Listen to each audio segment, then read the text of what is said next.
Let's talk about stationery.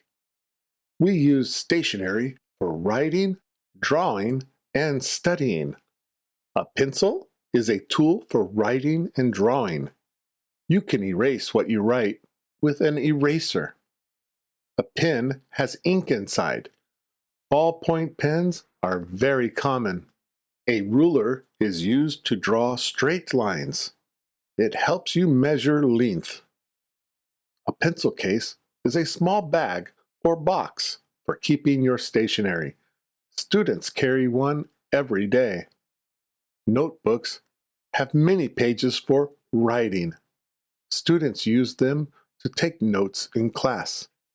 Scissors are used to cut paper and other materials. Children learn to use them in preschool. Glue is used to stick paper together. A glue stick is clean and easy to use. A highlighter is a bright colored pen.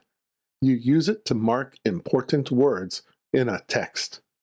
Sticky notes are small pieces of paper with glue on the back.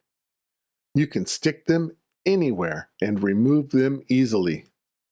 A sharpener makes a pencil sharp again. You put the pencil inside and turn it. Stationery shops are very popular. You can find beautiful designs for notebooks, pens, and pencil cases. Taking care of your stationery is a good habit. Good stationery makes studying more enjoyable.